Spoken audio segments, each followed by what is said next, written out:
Once upon a time, way back when there were only 9,000 Arsenal podcasts, 5 young men from various backgrounds, an Irish kid with a horrible haircut, a young Jewish nerd who hadn't discovered food yet, a child from Hemel Hempstead who didn't want to be English no more, a handsome advertising magnate with impeccable judgment, and a young Mexican AC Milan fan hatched a plan to take over the world of Arsenal podcasts. But then these boys became men. Jared, Mikey, Ewan, Magic, and Andy. And the rest, my friends, is history. And now, all these years later, you tune in every so often to hear their incredible takes, their football knowledge, and their sensual advice. But now, it's gone too far. You, our fans, are at long last witness to season 7.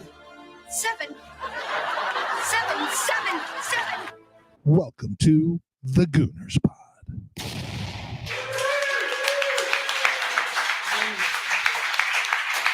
Hello and welcome to the first Gooners Podcast and Gooners vs. Cancer combined live show in the home of Arsenal Football Club, London, England. I am your host for the evening. My name is Mike. I co-host a small boutique podcast, which is what we call podcasts that no one watches, called the Gooners Podcast, normally from my home in the Washington, D.C. area. But tonight we are here live from the Ridley Road Social Club in the Dalston area of East London for a great event with great friends, old and new.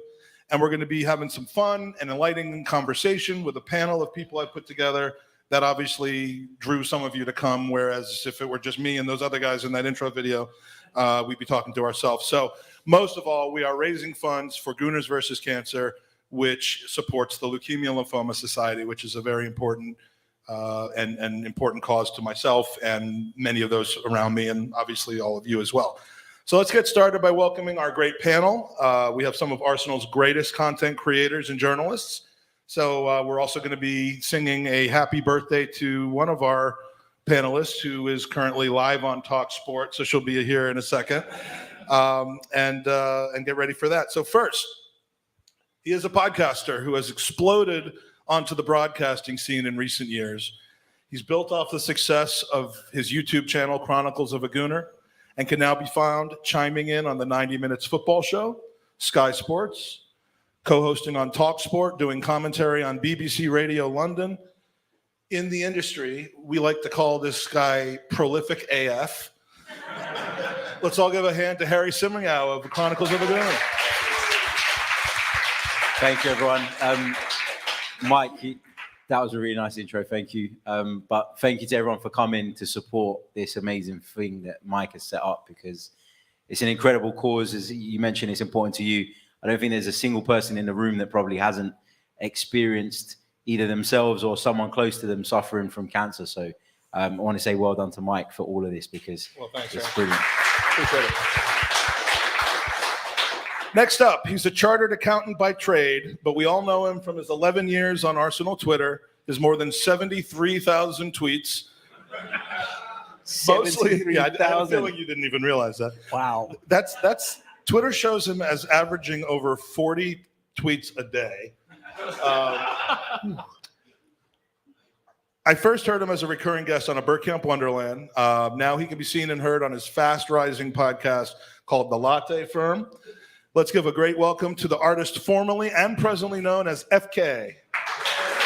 Thanks, Faisal. Wow, I did not realize that. 73,000 tweets. That's a lot of time. And those are the ones you didn't delete. No. Yeah, I've made my fair share of hashes in the past. It's nice to be here. Thanks so much for the warm welcome. And it's a great cause, Mike. Thank you so much for having us and for doing this amazing event. Thanks, Faisal. I appreciate it. Our next guest has been a friend and regular guest on the Gooners Pod since he was the only journalist on the summer tour in 2019 in Denver who didn't treat my co-host Andy and I like we had won like the Make-A-Wish Foundation type of thing. His journalistic experience includes the Evening Standard, Football.London, and now he's entering his third season as the soccer correspondent for CBS Sports. Who even calls it that? My God. Let's give a huge welcome to the man, the myth, the legend, James Benge. Thanks for joining us. Yeah, thank you for having me. I mean, I have to say, I was only just being polite. I did think you were here from the Make-A-Wish Foundation, but yeah. Which is a great charity in and of itself. Is that not what we're here for today? Yeah. I'll talk to you after. Thank you for having me. Thanks. Next up is the youngest member of the panel, which I mention only because he would think it would be odd if I hadn't mentioned that in public. He's the world's #1 most up-and-coming football journalist, according to 10 live streams per day magazine. He took over the Gooner Talk TV YouTube channel 6 years ago at the ripe old age of 17. Maybe he was 22. Grew the channel exponentially in size and popularity to where he was finally able to live his lifelong dream of trading in his previous profession of helping to educate school children for something far better and more valuable to the world, which is writing about football, for a living, or as James Benge likes to call it, soccer, for 18 hours a day. He's deservedly parlayed his YouTube channel into a full-fledged community of subscribers who all communicate with each other, support each other through life and sometimes, sadly, death, through all the common connection of a football club and, more importantly, an affinity for great content from a great guy. He's further grown his experience in writing and content production in his role at Football.London, and he's the only one on the panel who exactly 1 week ago tonight was enjoying his wedding day to his lovely bride, Georgia. Welcome to someone who I'm always proud to be associated in any way, Tom Canton, my friend.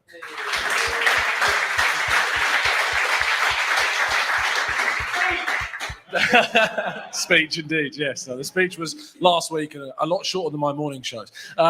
No, thank you so much, everybody, for coming in. I really appreciate it. Thank you, Mike. That was genuinely better than what my wife said on our wedding night to me. But no, thank you, everybody, for coming. Those that, of course, know the channel and know the Discord community in particular will know why Mike said certain things in the intro. And, Vinny, who was a massive part, and we may touch upon him later, I'm sure, but we'll be very happy and thank you that everybody came tonight. So thank you so much. Appreciate it. Thanks, Tom, for coming.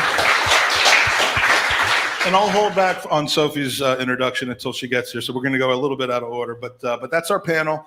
It's great to hear from them, and that's the show, guys. Thanks for coming. No. Also wanted to give a quick shout out to a few other people who are in the audience today before we get into kind of the official podcast.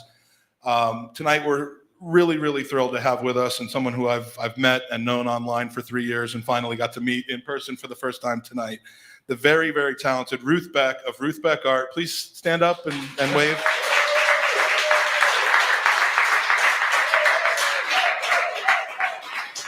I love it when people come up with really creative names for their company, and Ruth Beck Art is up there with anything I could have possibly thought of. Ruth's been affiliated through reaching out and asking if she could be affiliated with Gooners versus Cancer for over 3 years now. And it's just an absolute pleasure to finally meet you. And, we have provided through live events in the US, here at the UK, at the Tollington back in May, and other opportunities. We've been able to kind of share her art through charitable fundraising. And it's a massive incentive for people to donate. And you've been so kind in donating that. So thank you. Please go to buyruthbeckart.com and buyruthbeckmerch.com, where you can find all of her cool stuff like art, merch, and all that. So, and Ruth has a pretty incredible prize that you all have entries to win tonight as well. So thanks to Ruth. Also in the crowd tonight, I have to mention my lovely wife of 25 years, Stephanie.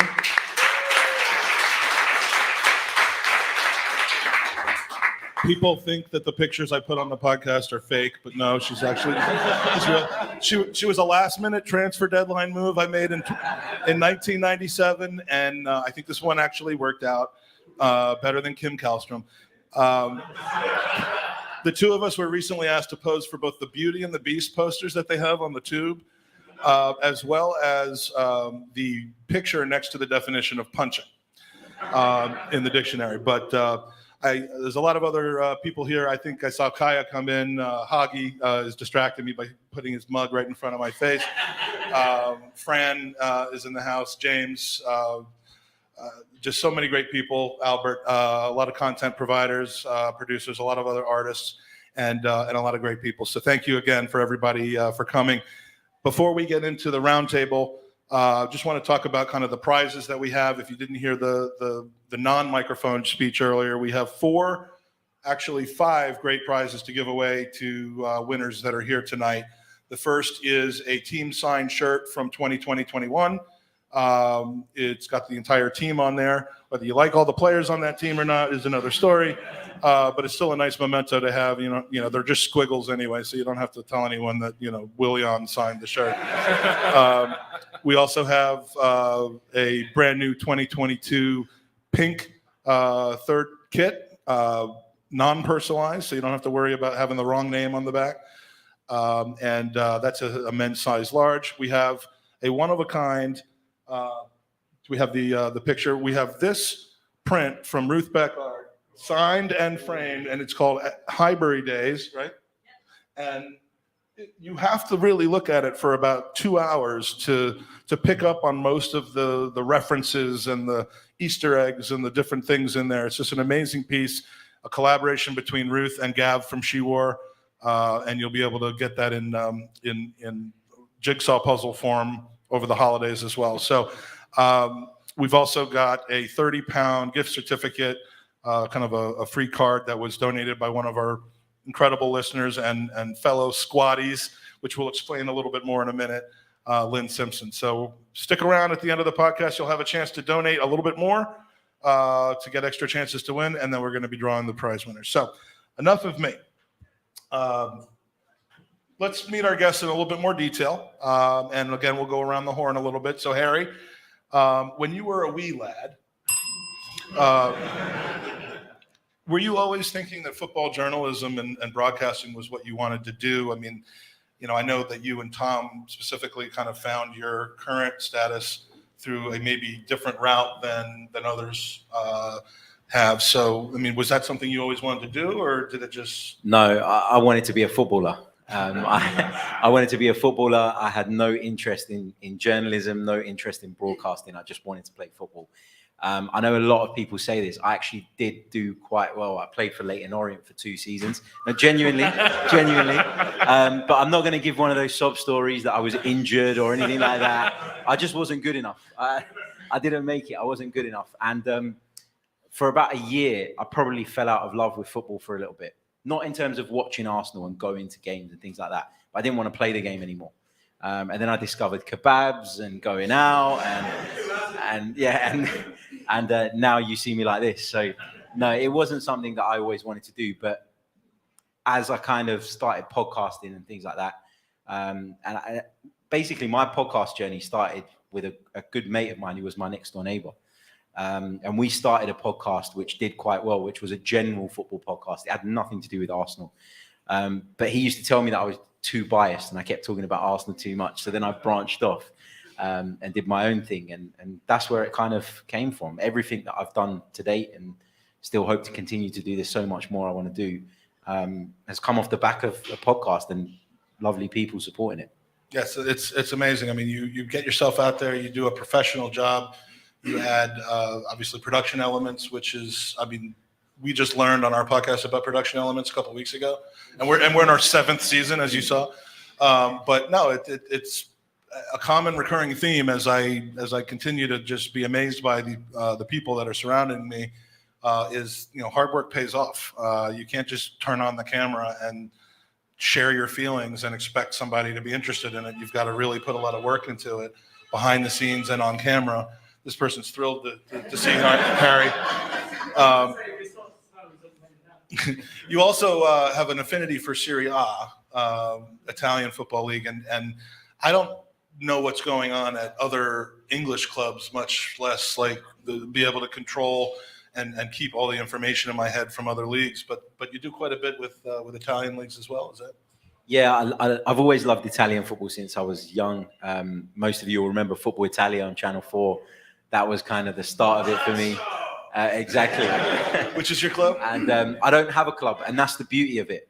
I can watch Italian football and enjoy it without the stress that comes with watching Arsenal. So you could actually play fantasy Italian football. See, there's a thing with me in fantasy Premier League, but if you don't have a team, if you don't have a rooting interest, then by all means, I would allow that to happen. It's stress-free. It's nice, and it's a little bit slower, so you can put it on a Sunday night, put your feet up, relax. There's none of that stress that comes with the Premier League. Well, beautiful, and congratulations again to you for growing a hobby into a career. Thank you, man. Appreciate it. It's not easy to do that. FK, you're no stranger to the podcasting and social media game, but you finally pulled the trigger about 18 months ago or so and started the Latte Firm. Just tell us about your experience so far. I mean, you obviously came into the podcasting game with good contacts, good relationships, and good kind of recognition of who you were. But you've put in a tremendous amount of work. You've surrounded yourself by good people, and you're doing podcasts and other types of communication that are not just the traditional video podcasts that are a little bit more inclusive. So tell us a little bit about your journey.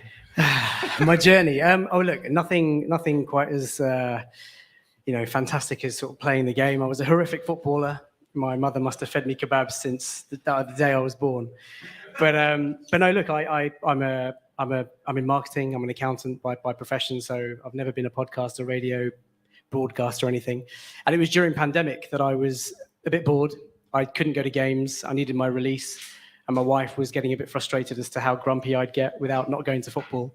So I started it as a side thing, and it grew very, very quickly. I managed to use some of my contacts that you've just talked about, Mike, some really kind journalists, really well-respected journalists in the game who sort of gave me that first step on the ladder. And me.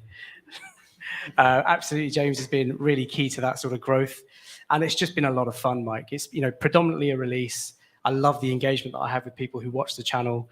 And it's just been, I'm so grateful for like all the support and stuff that I get. So yeah, it's just a combination of being bored during pandemic and needing that release. And here we are. Well, and when I've looked through your streams, when I see them come up, your guest list, I think we have the same role, like we call it a Rolodex. I don't know what you call it over here, but we have the same, we're in the same circle. So it was surprising that we never really collaborated as much until just recently, but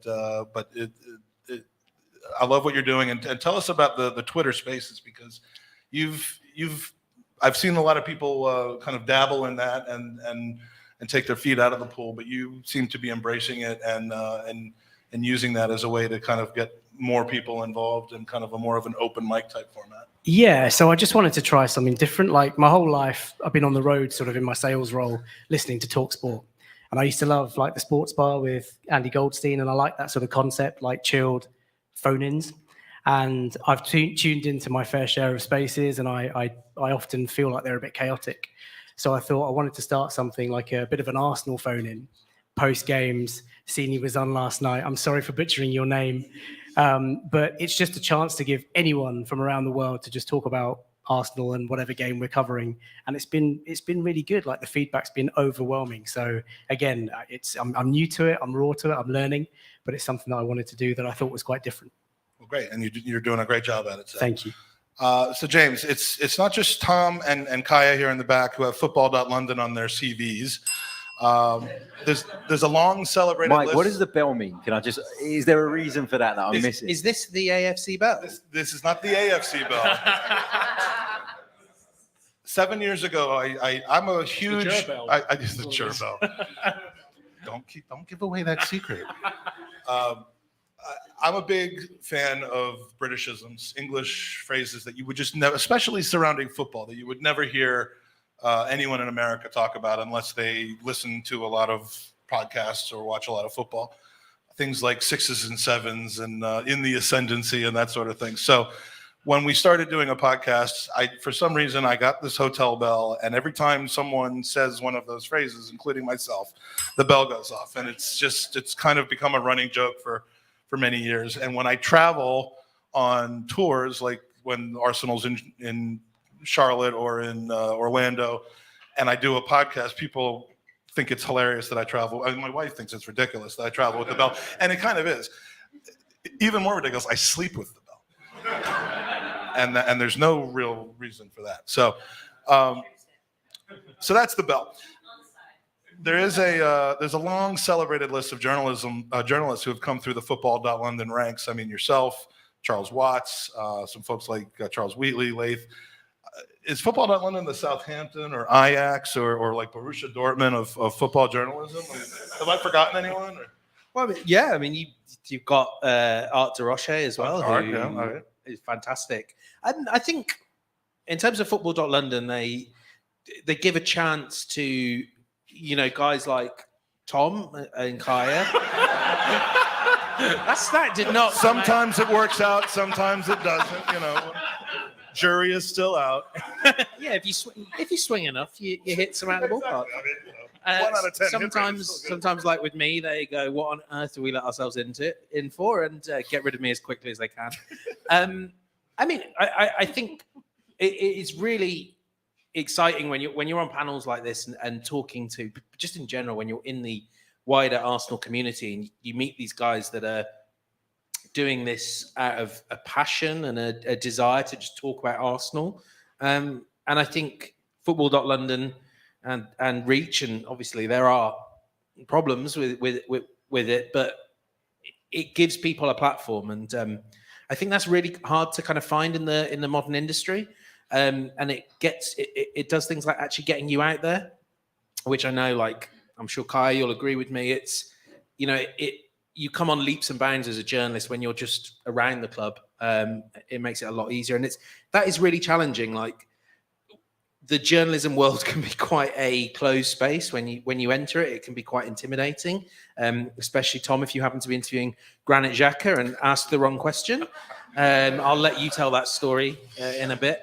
Why, you both have Granit Xhaka stories? Everyone has a Granit Xhaka story.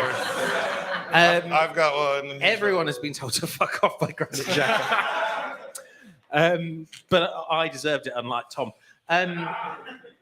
But it's what I would say is it's a fantastic place for giving opportunities to the next up and coming stars, and I think you see it pays dividends with the likes of Charles and Kaya and Tom and Art. Absolutely. I mean, it's amazing the list that's come through. So CBS now provides the American access to on television for competitions like the Champions League, the Europa League, the Europa Conference League, and the brand new League for teams with cows on their pitches, which is the fourth competition. Once those competitions begin each year, do you pretty much slide over exclusively to covering those competitions, or do you still have kind of the general Premier League beat, the Arsenal beat? From September to May, are you pretty much on Europe? Well, it's supposed to be a Premier League beat, but I kind of brazenly disregard that and go to whatever Arsenal games I fancy. I mean, especially at the back end of last season, I would be going, look, I really think Arsenal against Brighton is the biggest game of this weekend, in which Manchester City are probably facing off against Liverpool. Yeah, right. I mean, it's helter-skelter, and this season, and we're all about to find this just as the viewing public. It's about to go haywire, and we've got a whole Champions League, Europa League group stage to do in the space of 2 months. It's going to be 6 weeks of games: Tuesday, Wednesday, Thursday. Some 2 games a day, 2 different time slots in 9 weeks, as opposed to the normal 14 or 15 weeks. It's going to be really tough if all your midfielders are injured. My next question was what kind of impact, like on a team that, for example, might not have as many players as they could possibly have had. But we'll be going into that when we talk about the transfer window, because obviously that's a topic of the day. But you've got some busy days coming up, so thanks for taking the time to get together. Tom, congratulations on your wedding last Friday. Let's give a round of applause. All kidding aside, I had a chance. Kidding? What's kidding about my wedding? Having met Georgia in New York a few years ago, and don't worry, Tom was also there. And knowing you guys over the years, you're a perfect match. She's lovely. You're punching. It's always better to be punching. It's incredible. It's incredible to see two people in love who support each other. And I mean, you have taken a leap of faith, not just in marriage, but in your career, with your finances, with your futures, and she has supported you every bit of the way, as I know you would and have for her as well. So honestly, he's not used to seeing me this sappy, but I'm still in kind of wedding mode, and I didn't get to give a speech there, so I'm kind of giving it now. But with the Gooner Talk, you've not only built a platform to launch a career on, which we now know is going into the written space and covering the team, but you built a community like we talked about, and that is what is so unique about yours and our next guests. It's not just good content; it's building a community of good people who actually care about each other, who look after each other, and so I just want to give you kudos for what you've done there, because there's two ways to build a channel that's successful, and I say this not from experience, but from observation.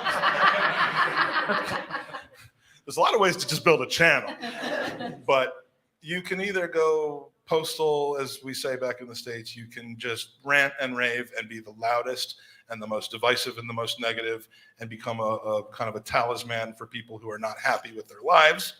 Or that works, unfortunately.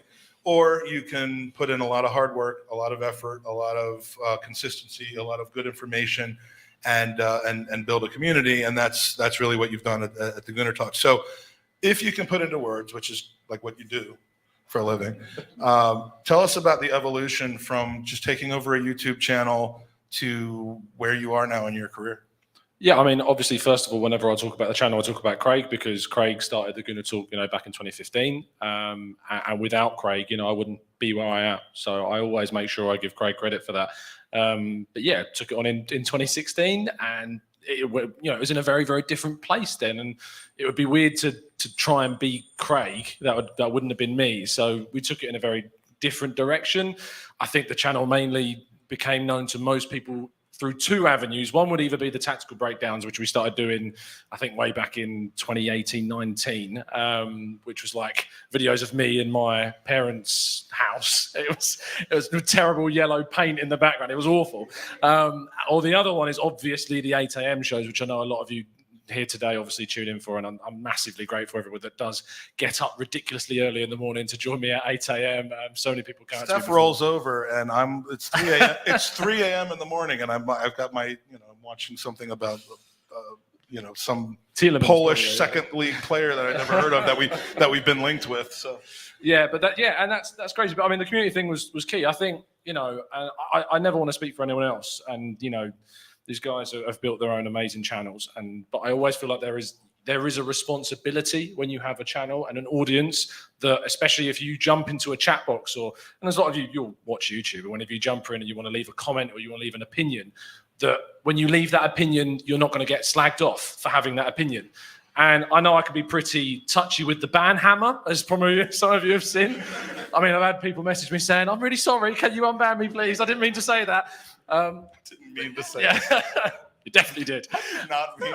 I know. I didn't know it would go so poorly, but I think that's part of it. And I think that the Discord server in particular, and the members that we have on the channel, have created such an amazing space. We've gone through a really tough time, as a lot of people know, in the last month, because we lost obviously a very close friend of ours, Vinny, which is part of the massive reason why we're so thankful for all of you guys turning up to support what is a really amazing cause. But yeah, it's crazy what has happened. And, I've met some amazing people, not just, of course, you amazing listeners, but these guys and gal, of course, with us this evening. It's been an amazing journey. So speaking of amazing journey, we have some pictures from the wedding. So I am really punching on that. Some have been released officially through the Tom Canton channel. Others were taken by me. That was the first. That was definitely taken by you because it's blurry. And that was also taken by me. And that's Bailey in the middle, also a Football.London, what do we say, pledge? Sure. in a furry Pledge. But a lovely guy as well. So not to brag, but Tom was given one podcaster invitation to the wedding, just one, and he spent it on me. No one else was invited and couldn't come. It was just me. So not our not true at all. Not our blog, not Sophie, not Clive, not Mike Hurt, just me.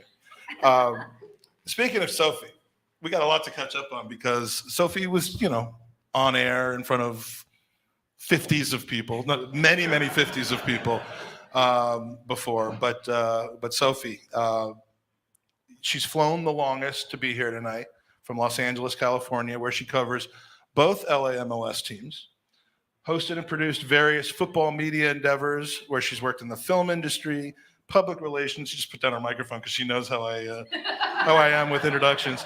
Marketing, you name it. She's worked in London Greek radio, probably was a soothing voice that a very young Harry Symeou fell asleep to. Definitely. Did you used to listen, Harry, back in the day? Always. I still do, but it's not the same anymore. It's great when you It's all gone downhill. It's great when you meet your childhood heroes, isn't it? No. And of course, she's recently been on Talk Sport, like as in 10 minutes ago, Sky Sports transfer deadline yesterday. And of course, what we all know and love her for, which is her dedicated and masterful hosting, architecting, and her incredible creativity that she brings to the Arsenal podcast, the Highbury squad, along with her brother from another mother, the superest of Kevs, Kevin Campbell. So she's someone who I'm also very proud to call a true friend, a confidant, a sounding board, an incredible human being, and my partner in a mutual admiration society. And let's all welcome today's birthday girl, Sophie Nicolaou. Happy birthday to you. Happy birthday to you. Happy birthday, dear Sophie. Happy birthday to you. Bless you guys.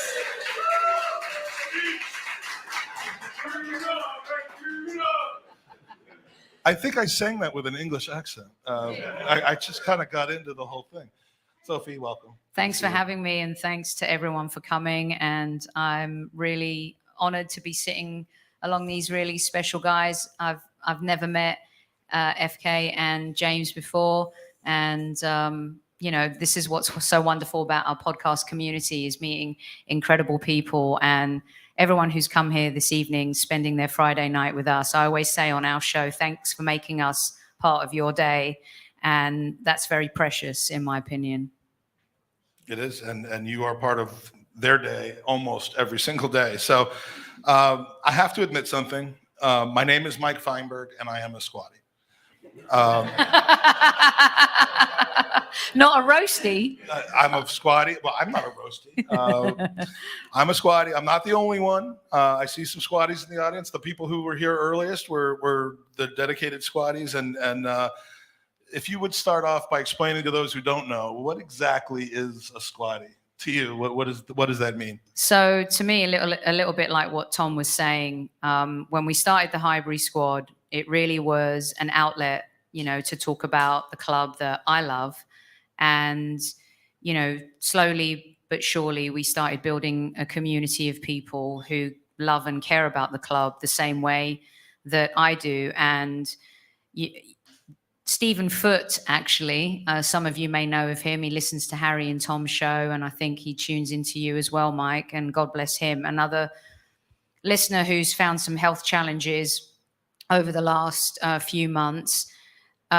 As the conversations are going in the chat, and everyone was starting to become friends, and we were building this community, from listeners in Nigeria to Australia and India, and they were like following each other on Twitter. And Stephen's like, wow, it's like we're all just a bunch of squaddies, and then it just stuck. And that's kind of how the name came to be. And one of the things I'm really proud of on our show is that I never started the show to monetize it in any way. I started the show to really build a community and create great content, and content that was just a little bit different and outside of game day analysis and tactics and all that type of stuff. I love telling stories. I think that comes from my film background, having worked, in the industry for a number of years with different filmmakers and talent. And for me, that's just been my greatest passion. And the fact that we have a listenership right now that embraces that is special. And then when you add Super Kevin Campbell into the mix, well, things got a little bit lit. So, he's a very special human being. And I just want to say, like, a lot of the times people write, because we all get it in the comment section in YouTube, right? There's going to always be people that have a particular opinion about something. Like, how much are you paying Kevin? And what does he get paid by the club? Kevin gets paid absolutely diddly squat.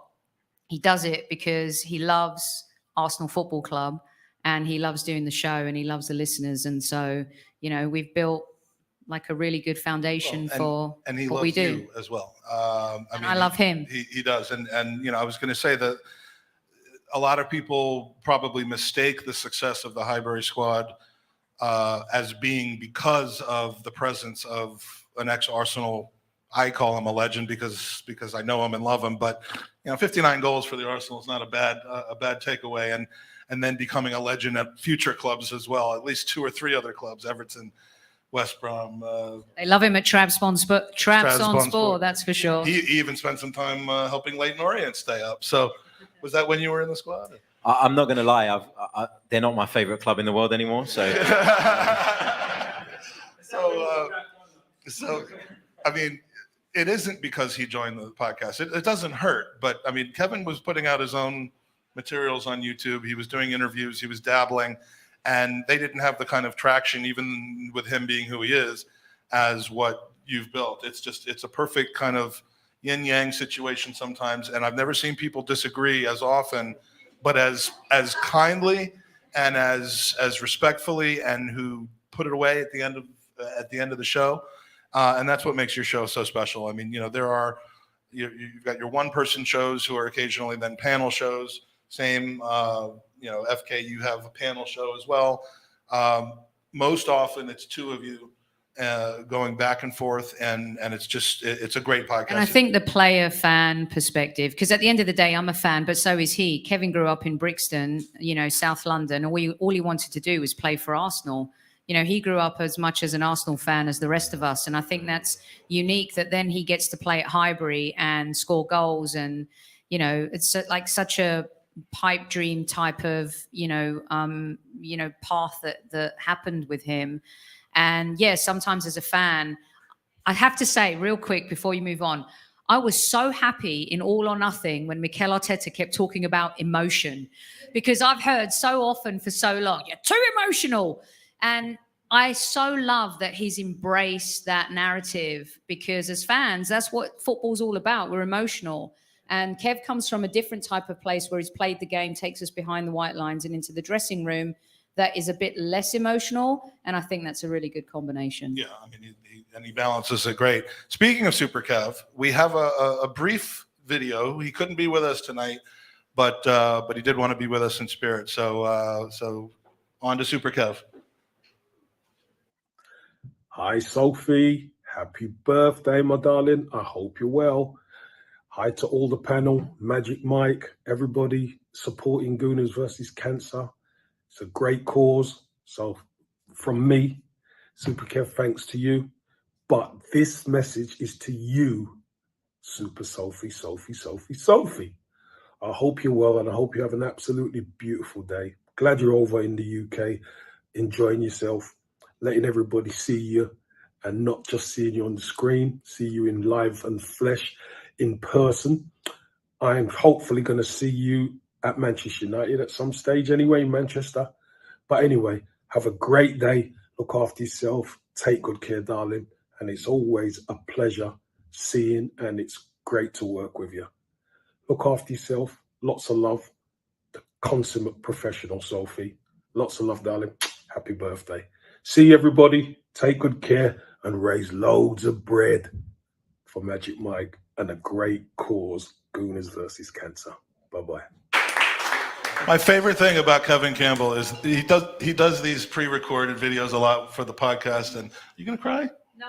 Okay. I mean, you can. I mean, might help with ratings. When he does pre-recorded videos for the Highbury squad or for this, he doesn't know how to end them. He just keeps going, and I love that, because you could tell, like, this is where it should have ended, and then he just keeps going, and I'll take all I can get from Kevin. So, he's a sweet guy. So, all right, so there's 3 Arsenal-related topics of note surrounding the club right now, and they're all kind of interrelated. So, want to kind of toss it around the table again. Obviously, I'm going through a pattern here, and everyone can have a say on any or all of the topics, your feelings about that, and then we'll open it up to any user questions that the audience might have. So now I created user questions. He thinks that he came up with user questions. That's not. I've never heard user questions in my life. Yeah. Well, we think people should use a podcast, don't just watch it. You have to squeeze all the juice out of it. I probably should just stop. So the three topics, ladies and gentlemen, we played slightly over 13% of the season. And I mean, we're getting all 114 points at this point.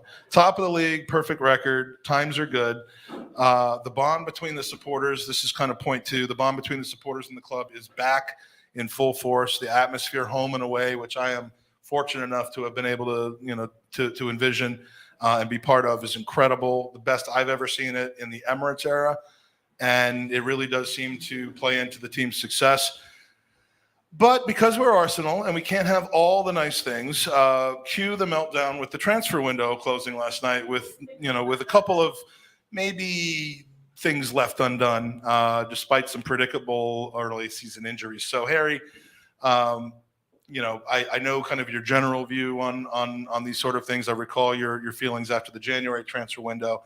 But you've had some statements lately about how you feel kind of yesterday went or didn't go. But what's your view? Because we're kind of at an inflection point now where, it can only almost go down from here. It's just how we handle that or kind of tread water that's going to be the interesting part. So where do you think we are now? Well, I think it's important that people don't get carried away. I don't want to kill all the fun, but, this is a team that is still growing, is still developing. There's a lot of work that still needs to be done to get us to the level that Manchester City are at or that Liverpool have been at.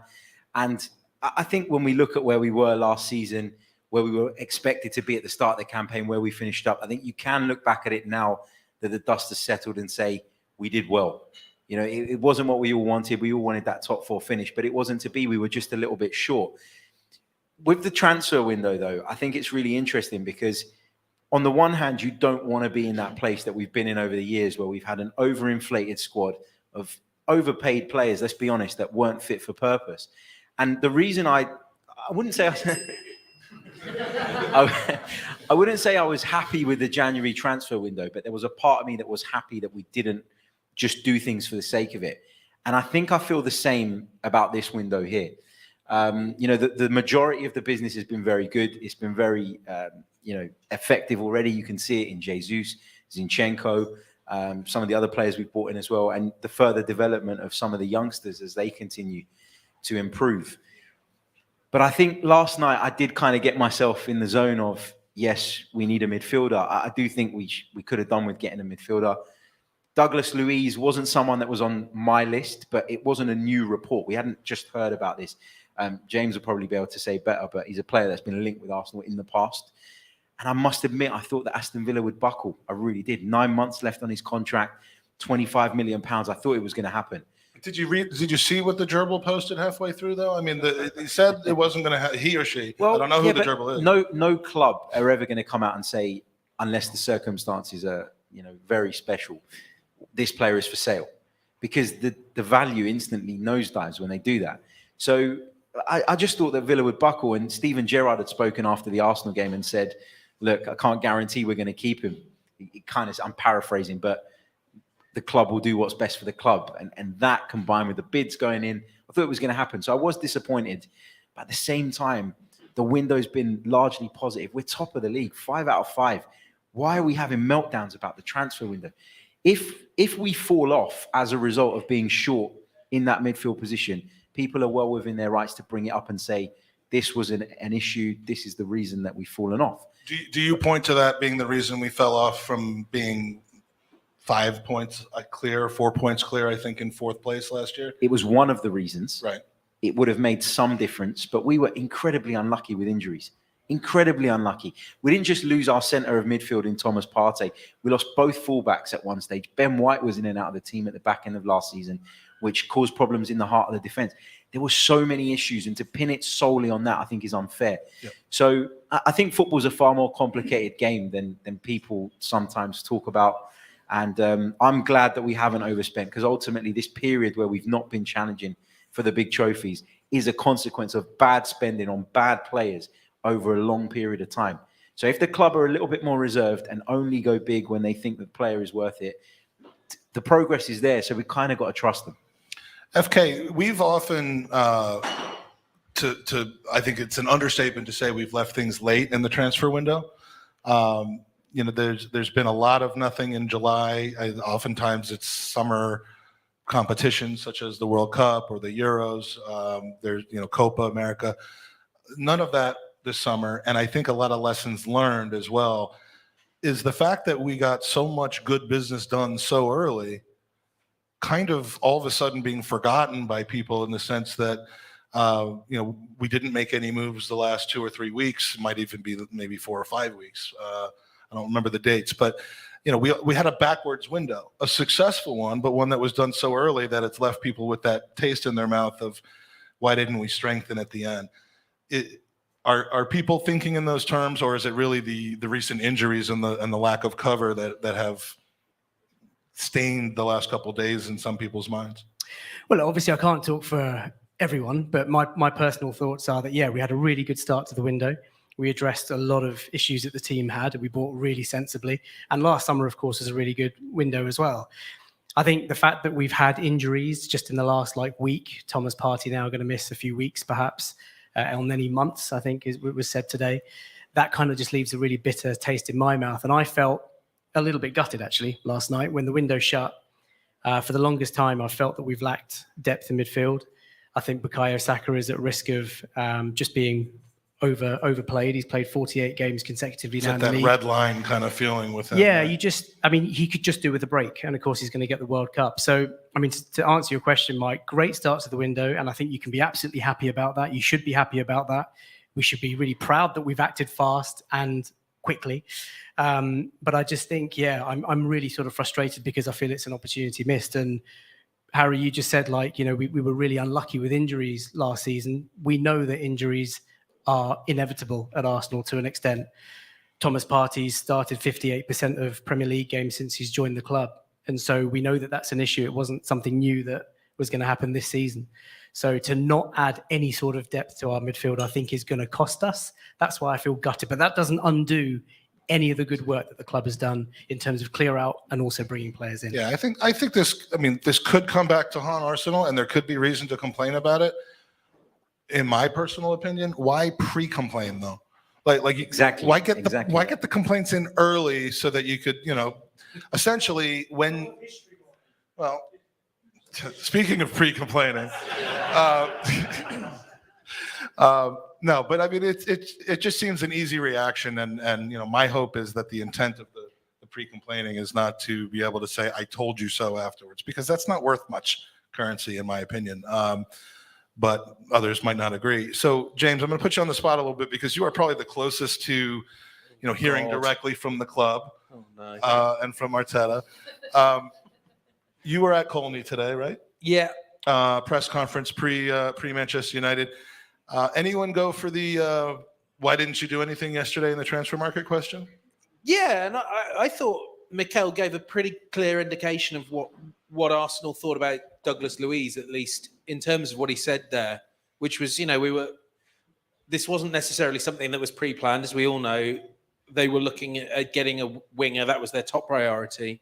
Then Elneny and Partey go down, and they're looking to do something. But as he kind of said, it has to be the right player at the right cost. And that right cost bit is very significant. Talking to people last night, back to what Harry said, people at Arsenal were baffled. Villa will say one thing publicly, but I think everyone thought that 25, which was the upper limit of what Arsenal would go to, that Villa would say, yeah, that's fair deal for someone that could well be gone for nothing. It's the Premier League middle class. They can afford to let 25 million burn. But, kind of looping back on what these guys said, I find it a little hard to get that downbeat about it. After all, as you said, it's only 13% of the season, but Arsenal are top of the league. No, I meant it as it's 13% of the season. How many more?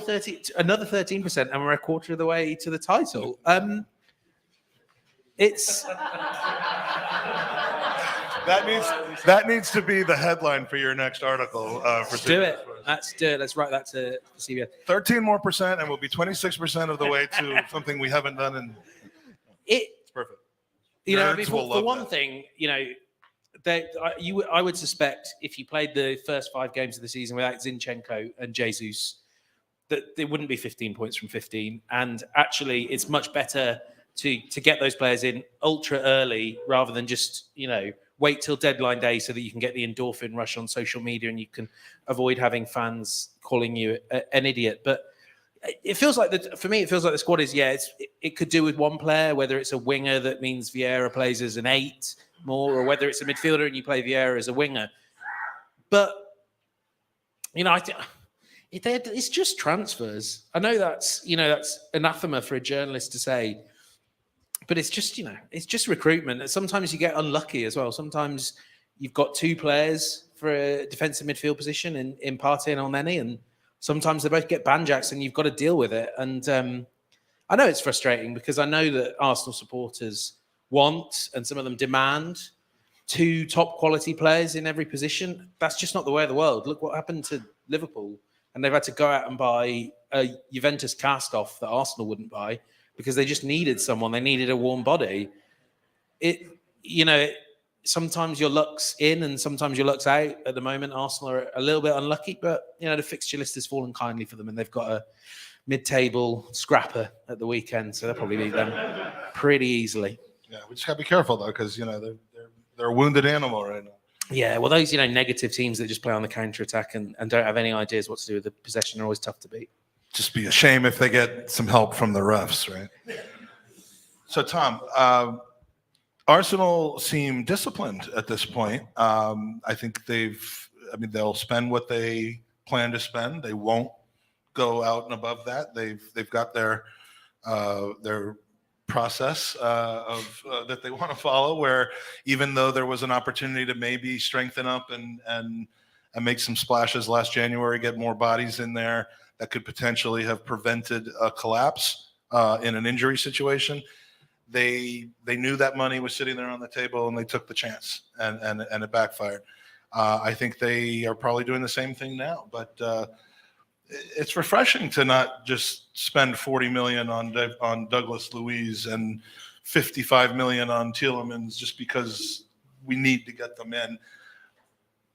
But it's going to be kind of hard when we see us really, really short and moving players around. So you're pretty outspoken on the reactions to the transfer window. So where do you fall on that and everything else? But look, I like a lot of people. I think, we were really, I was gutted, 11 o'clock last night, genuinely gutted that we hadn't brought anyone else in. If I say it again, do you have to do it again? No, I was gutted. I'm feeling like it's a bit of a cheap trick at this point. So that might be the last one. I would have loved to have seen us bring in a midfielder. I would have loved to have seen us bring in, a competitor to Bukayo Saka, because I think they're the 2 positions that all of us know are the holes. We know they're the areas that if Saka gets injured or if another midfielder goes down, we're in a lot of trouble. However, like Harry was pointing out, one of the big reasons why we didn't get top 4 last season was because, Partey, Tomiyasu, Tierney, Ben White, all gone. Not only are we top of the league, but we're top of the league despite the fact that we've lost 3 deep midfielders from our starting position. Partey, Elneny, both gone. I mean, to lose those starting players, first choice and second choice deep midfielder in the first 5 games is mad. Not only that, we've then lost Zinchenko, has been arguably alongside Jesus and Martinelli, probably our most influential player on the field. The luck is ridiculous that we've had to face. But I don't necessarily think that should have prompted us to abandon the principles that we've set in the transfer market, because I don't want to see us going back to the Arsenals of the mid-2010s and the early 2010s that were going out and spending £34 million on Skodra Mustafi. 19 on Lucas Perez as a deadline. Yeah, even like £18 million on Danny Welbeck. I like Danny Welbeck a lot, but it was £18 million that didn't progress that position. He didn't progress anything about the squad when he came in, and that was a lot of money still to spend contextually. Progressed us past Leicester City on Valentine's Day. Exactly. And of course, Old Trafford to get to the semi-final of the FA Cup that we won, of course. But for me, January is still, I think we were talking about earlier, 12, is it 12 league games away? Something like that? 10 league games away from January. And I know that our relationship with the January transfer window isn't great. And I know that feels like we're kicking the can down the road again for another position. But I'd much rather get the right player in 10 games' time than invest £25 million. And then we've got Louise, because apparently it was and James will tell me if I'm wrong, but Arsenal were offering, I think, a 5-year deal for Louise, 4 or 5-year deal, around that kind of thing. Should know. Why are we here? 5-year deal, Kyle? 5. Oh, cool, sweet. Football.London for you. But in terms of like that, you then commit to that player on a 5-year contract on however many £1,000 per week on a £25 million investment. And that might then stop us for, say, going for a different kind of player. And if Arsenal qualify for the Champions League, which with this squad, even without strengthening like we needed to on deadline day, I think is very capable of getting top 4 this season, there is no reason why Arsenal shouldn't be in the conversations for some of the best players in the world if we qualify for the Champions League.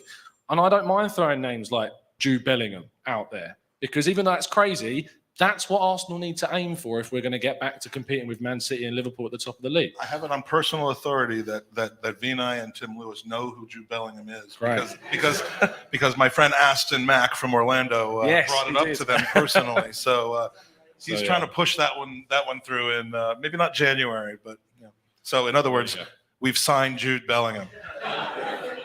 We did not want to sell Pepe for £25 million. Just putting that out there, that was something that was taken from me, but you're not taking this Jude Bellingham thing now. It's not happening. It's not happening.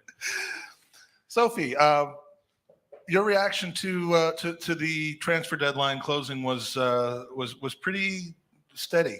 Steady the ship. Were you shocked? I didn't want to come out and say that I was shocked, because that paints you as generally having a different type of opinion, but I was happy to see that. And you've been at the last 2 games. I'm going to ask you about a player that I haven't asked anyone else about, because he's suddenly become quite relevant, and that is Symeou Lokonga. They've clearly put some stock in him, and is he, from what you've seen, is he ready, or is he worrisome in that position? So one of the reasons I tweeted what I did today was because I can't imagine the pressure that Symeou was under to come into that position to deputise for Thomas Partey. And also, when we look back at last season and how he was kind of hung out to dry by Mikel in that Brighton game where he put Xhaka at left back and left him in no man's land in midfield. That's a game that James lied to his employer to go to. How did that work out?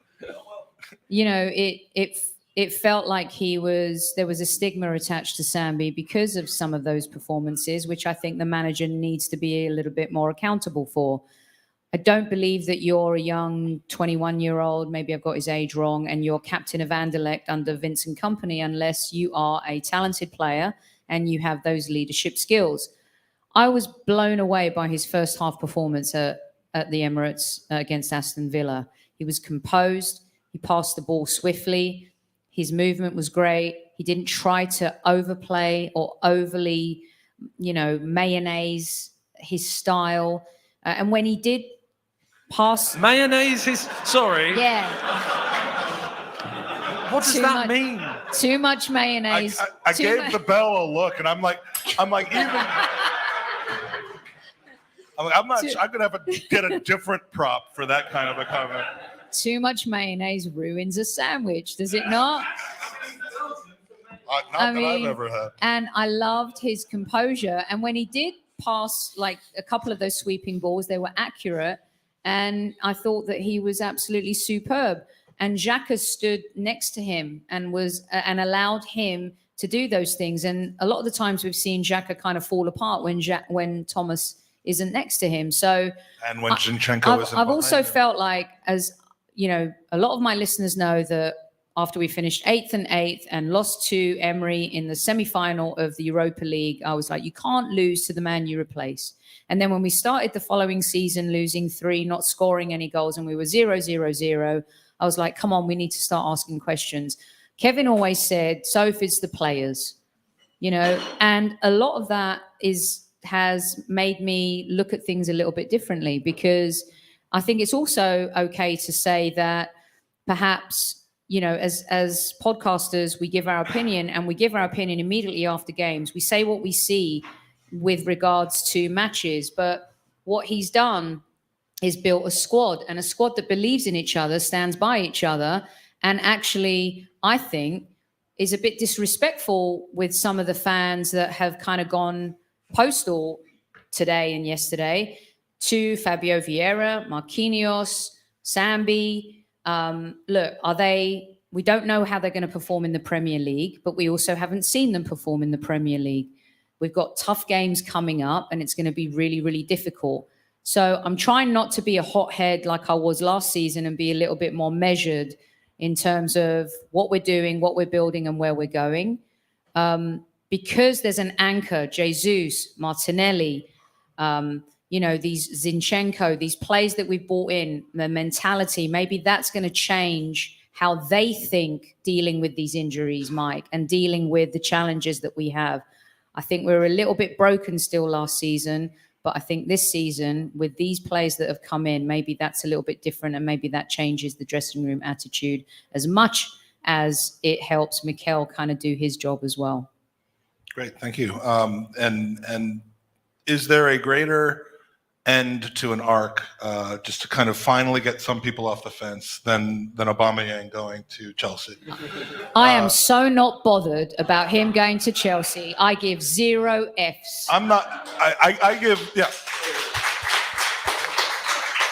I couldn't care less either, but I think for anyone that's still, because people will use.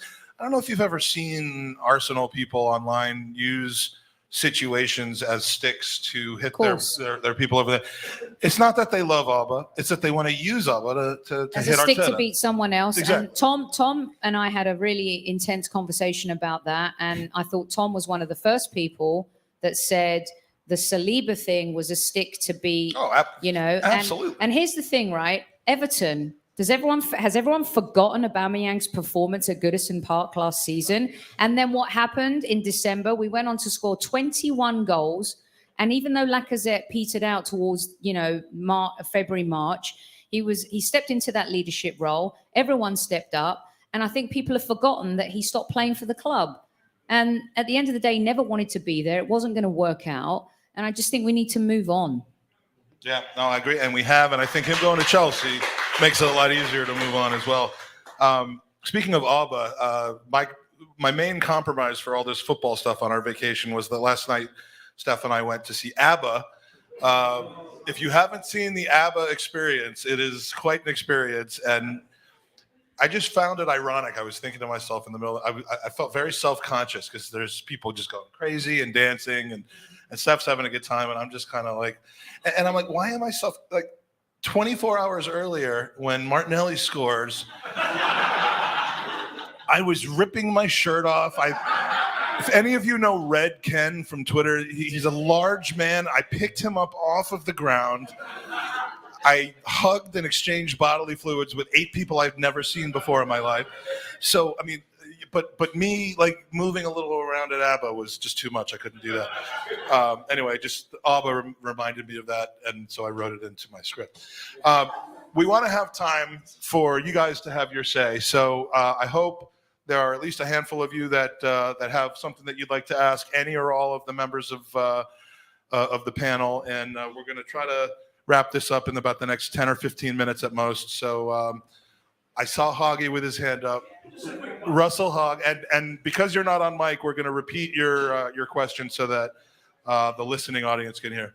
Do you think that the panel think that Douglas saga last night could have been avoided? Because I think what it did, it put Villa on the spot. They needed time to replace the player, which they couldn't do, so that's why they held firm. If we'd have got in a month earlier, with our history, as I alluded to before, our history of injuries, we needed to cover in that position.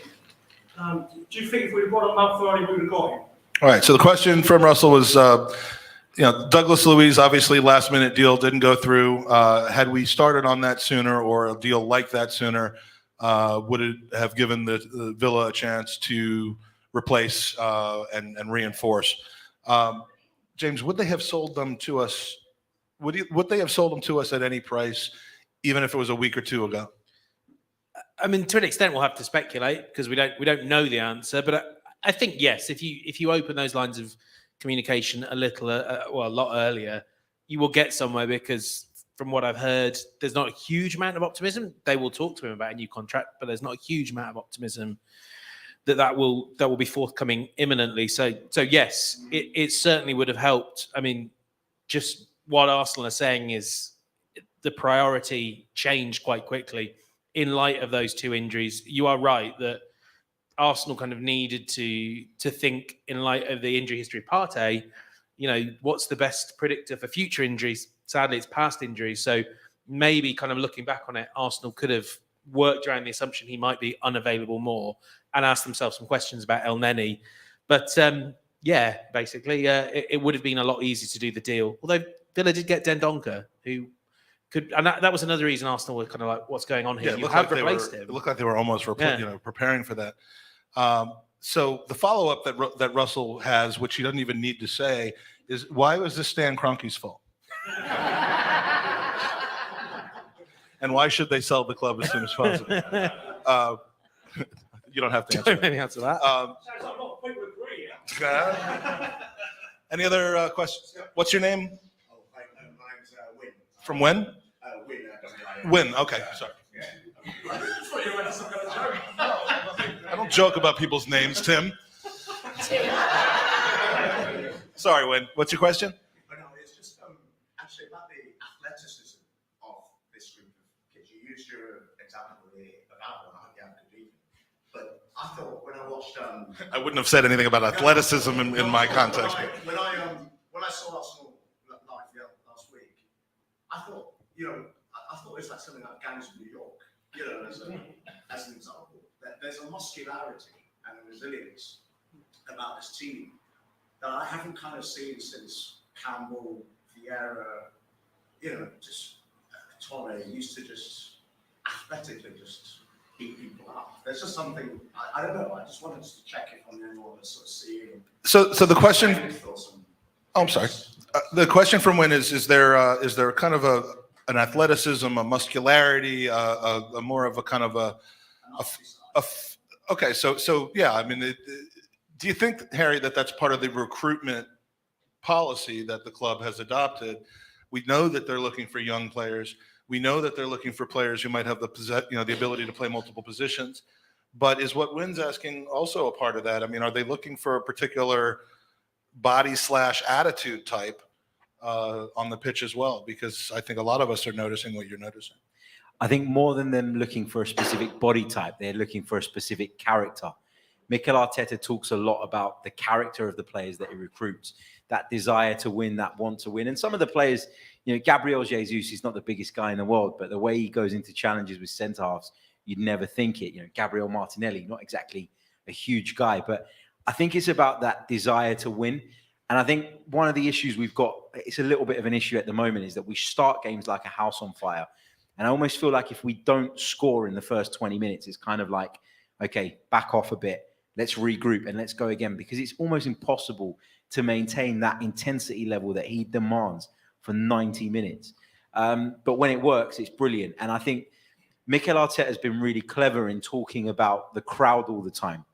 If you watch his press conferences, every interview, he mentions the energy from the fans, that what they're transmitting. He knows that by mentioning that every single week, that's going to be at the forefront of our minds. And when we go to games, we're conscious of it. And so we do more.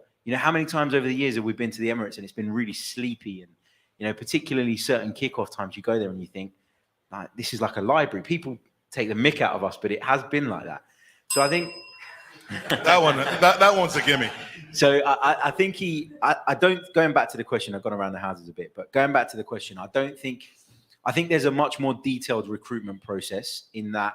I think he's got more tick boxes than most managers, which is good. We need that.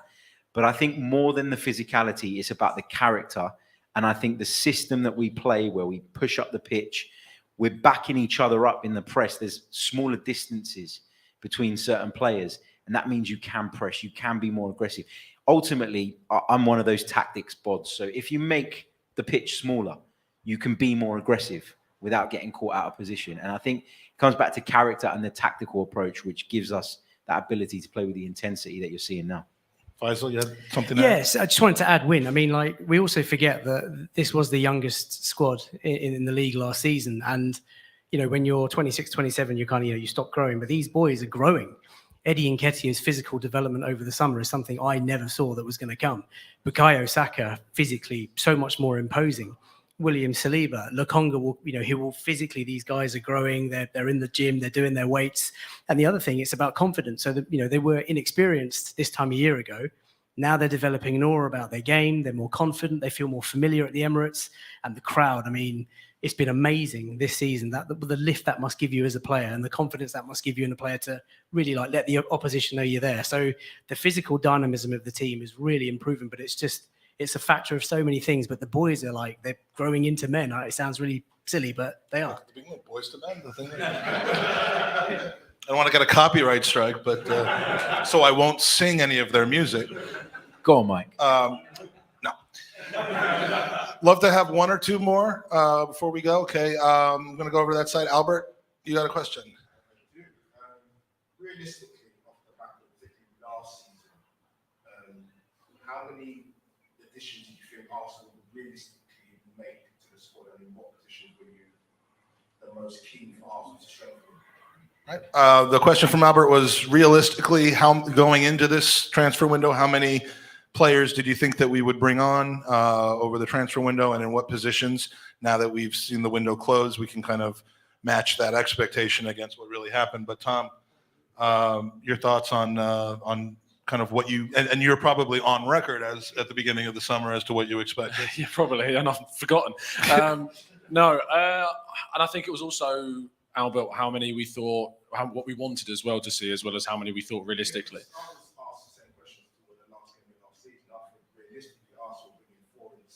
Yeah. Yeah, realistically, I thought Arsenal would bring in. I think I said, our listeners will tell me if I'm wrong, but I think I said 6. I think I said we'd bring in 6 players. We've brought in 5. So, Does it include Saliba or not Saliba? No, it includes Marquinhos and Turner on top of Vieira and, but Saliba being coming back is amazing. It's like a new signing, that famous saying we use, but it genuinely Probably is. the best usage of that ever is, Yeah. So I think that I expected 6. I think that was realistic. However, that is for a team that are still kind of continuing this rebuild process, going through, I've used the word process now as well, going through the kind of this era of making sure we've got a balance throughout the squad and then adding quality. And I think that we'll all agree, if you look at Manchester City and if you look at Liverpool, which is where we want to be, they're adding 1, 2, 3 a season. And I mean, if you look at City, they've added Haaland, who's I think it was described as a cheat code of the player he is. And Calvin Phillips, who is someone who obviously competes with Rodri in that deep midfield position. but they've let 3 or 4 go as well. And that's from the thing. their starting 11. They've brought in Haaland, Phillips, and Sergio Gomez, and they've made a profit in this window. And that's the thing about Arsenal, is that the second half of recruitment, of course, the flip side of the coin, is sales. And right now, sales is just not where we need it to be. For me, I place the blame for that reason on the previous kind of recruiters, bringing in the wrong players for the wrong amount of money at different times, and now the current regime are having to try and move those players on. I'm slightly still critical. I feel as though they may have been able to do more, but what can you do with a player that no one really wants? How do you sell someone that there isn't that much interest for? It's very difficult. But, Albert, I think 6 players was realistic. I think 6 players is probably what the club would have liked to get. But ultimately, I think the window also didn't provide the opportunities of a cost-effective benefit. I mean, Luiz, if Villa aren't selling for 25 million, is it really worth it? You look at some of the other players that have moved in this window. I think some people have overpaid for players. Neto, you remember at Wolves, Wolves wanted something close to 50-odd million quid. He's not worth that. And Arsenal need to make sure that they don't make the mistakes of the past. And I think that's why we saw the players come in that we did and the players that didn't come in that didn't. We also don't have unlimited funds. This is the thing with Arsenal Football Club. We know the way that the club operates. And I've actually been surprised by the fact that without the sales that you're talking about, we've still invested the money that we have into new players. We've got to be realistic about what we expect as well. There was always going to come a point this summer where we couldn't go anymore. And I think that sometimes we kind of overlook that point, and it's massive. That's a good point. I had a question. What was your name? Sancho. From Sancho. Sancho? It's short of Sancho. Sancho. Okay, I'm sorry. Basically, to the panel, this question pisses me off for years and years. Why can't we get fees for our players? I understand their high wages. And it pisses me off every fucking year. Sorry. No, but this helps our, when we buy new players. So the Chelsea and City, they make money by selling players. Why can't we fucking get decent fees for our players? All right. So for those of you at home, the question. Why don't we put him on the bench? Forget giving free to Barca, £5 million, make a statement. Stop giving free players to these teams in Europe. All right. So the question was, why the fuck can we not sell these goddamn players for some fucking money? All right. Sophie, you want to give a stab at that, and then I might chip in as well because I fancy a financial. Yeah, I'm going to do the heart thing, and Mike will do the financial thing. Because they're rubbish and nobody wants to buy them. But also the perfect example is, for me, the Aubameyang thing, as much as I give zeros, as I said, that he's gone to Chelsea, we terminated his contract. And how much money have Barcelona made from selling him? 12 million plus a person who I'm not going to say what right. And I think the issue has been we had a broken team and broken players. Nobody wanted to buy Kolasinac. No, but the same with Sokratis Papastadopoulos, the same thing. I wasn't going to bring him up because he's kind of irrelevant, but Harry, I wanted to get Harry that can for say the too. Say it, Harry. Sokratis Papastadopoulos. Yeah. Harry, let's give him one more that we sold. Yosai Benayoun. No, wait. Oh, I thought I could do that as well. We also sold Dinos Mavropanos for nothing, didn't we, eh? 3 minutes. Yeah, no. Well, he's not the Malaga. The people are the Malagas who sold him for nothing. They're the Malagas. Look at Guendouzi. I mean, he was supposedly a £25 million player. We gave him away cheaply. But also, I think they were so desperate to turn around the squad that they were willing to take the losses, which is where Mike steps in on the financial side because he's done so many great shows about that. They were willing to do that, and unfortunately, that's the situation that we were in. But we had a lot of players that played so badly, we were so broken that nobody wanted them. I think this is the end of that. You know what I mean? I think this is. Look.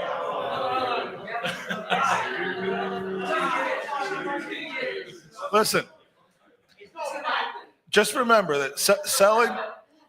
One thing is you invest in the team by selling players in the future. That is the ideal situation. That is the ideal situation. And when you have a top team where the impression of a player who may be a borderline starting 11 or not quite able to get into the starting 11, like you think of, Rian Brewsters and Solankes and people, Jordan Ibe and those types of players that go for double digit, they go for 8 figures, having never really proven it. They go for that kind of money because the team is such that, he's almost good enough to get in the team. He must be good enough for us at Crystal Palace or us at Burnley, and we're willing to pay good money. Arsenal's situation has been so broken over the last 5 years that what you're asking is quite reasonable, but with the players that we're talking about and the trend that has been set, we are better off getting out of their wages than continuing to pay their wages to do nothing for us and eventually lose them on a free anyway. The ability to sell these players has been damaged by previous management, by the previous regime. And look, there's been some bad decisions made by the current regime as well on signing players and then not really being able to get rid of them. Pablo Mari, for example. But I can also throw out a few names for you. Alex Iwobi, Oxlade-Chamberlain, Joe Willock. Joe Willock. How probably long ago was that? Well, all right, Joe Willock. Look, I mean, it's not enough. You want to be able to sell for every player, but it's not always going to be possible. And I think we are at the end of biting a very, very bitter pill, not only financially, but from a reputational standpoint. And what we're left with are players who are assets. They're young players where if we want to strengthen in a position later, we will have players that we can sell at proper market prices. Not overpaying for players on deadline day is also important to helping Arsenal shed that reputation as a sucker. We will improve on selling players because we'll have better players to sell. Can I just dive? Sorry, Tom. The only other thing to say is, specifically in relation to the current regime, and Edu has kind of articulated he would rather rip up someone's contract than let them play out the final year. The market hears that, and the market therefore decides, well, why on earth would we bid on Hector Bellerin is a great example of this. Arsenal did not receive an offer for. Yeah, well, but Arsenal have made a statement, and their statement is Edu has said this on the record in the States. He said, "I will rip up someone's contract if they're not in the squad and they're 26, 27, 28." It becomes less in the challenge is that contract termination, for instance, does require both parties to agree to it. So if I'm Socrates, Mustafi, maybe Bellerin, maybe Pablo Mari in the future, it's just not in my interest, and we can't really blame players for doing this. It's not in my interest to not earn the maximum I can out of Arsenal. So these things will inevitably run till the end of the window. Betis and Barcelona were sat there going, we all know what you're going to do with Bellerin, and obviously it was a free transfer rather than a contract termination, but functionally it made next to no difference. Arsenal kind of are thinking that they're getting out of this because, like Mike was referring to, it's a young squad. It's a squad where most of the players have got value, and if you're one of the best teams in England, your fringe players are quite desirable. But they made a real rod for their own back, and maybe it was the right thing to do anyway. But those contract terminations made a rod for Arsenal's back that it's taken a while to click. Yeah, and again, it's I think it's either over or it's just about over, and we'll be left with assets that we can sell. I know that there's some more questions. We are going to end the live portion of the podcast that's streaming out now, and for the most part, depending on trains and whatnot, I'm hoping that everyone will stick around, have some more drinks, buy some more raffle tickets, and ask your questions directly of the folks that you wanted to ask them. So a few thank yous to hand out.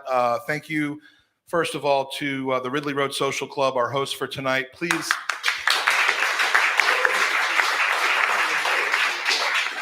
I'm not sure any of them are in the room right now. So when you go out there, please say thank you. Please tip generously, even if that's not the custom here, but and stick around for beers and revelry afterwards. Thank you to Gabriel Mellard, the beat monkey himself.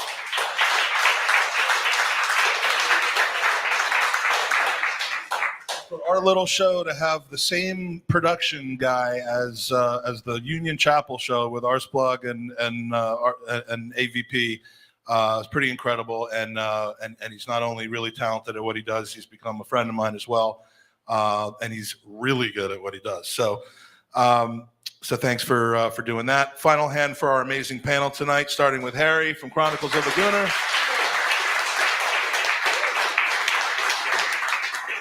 FK from the Latte Firm. James Benge from CBS Soccer. Tom from the Gooner Talk TV and Football.London. Sophie Nicolaou from the Highbury squad. This has been a very special episode of the Gooners Podcast in cooperation with Gooners versus Cancer. Thank you all. Come on, you Gooners. And we finish off with a special video message about our next online fundraising raffle from some good friends of ours. Hey, Gooners. This is Alan Smith. Hey, Gooners. This is Kevin Campbell. Lee Dixon. Colin Lewin. Gary Lewin. Charles Watts. Dan Potts. James Benge. Stanley. Tom from the Gooner Talk here. Ryan Oakcastle. Simon Collins. You may know me from the Evening Standard. You may know me for my time at Arsenal. You may know me from Arsenal or even the Highbury squad. I'm a bird cat Wonderland. Being that physio sat on the bench next to Arsene with my rubber gloves on. The former Arsenal physio. The Emirates press box, from writing, from Twitter. From goal.com, from Twitter, from YouTube. Football is the beautiful game and it brings us all together. Sometimes there are things even more important than wins and losses. And yes, even transfers. Every 30 seconds, someone in this world gets diagnosed with blood cancer. The Leukemia and Lymphoma Society works towards curing blood cancers and provides support to families currently dealing with these diseases. Gooners vs. Cancer was started in 2017 by a lifelong Gooner who lost his father to leukemia way too young.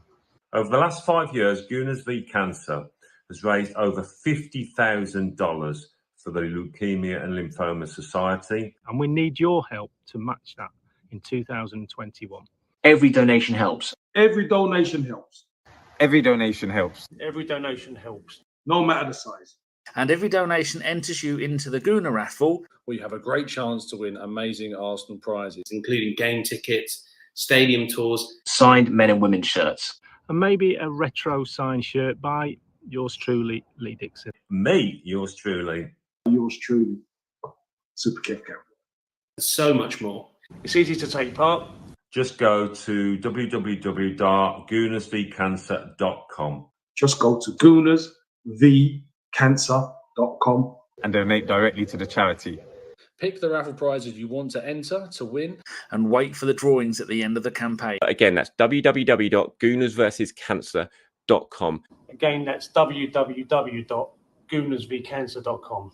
We all know that victory grows out of harmony. Victory grows out of harmony. Victory grows out of harmony. Victory grows out of harmony. With your help, we'll be victorious against blood cancer once and for all. Thank you for your support. Thank you for your support. Thank you so much for your support. Well, thank you so much for your support. Thank you for your support. Thanks for your support. Thanks for your support. Thank you from the bottom of my heart for your support.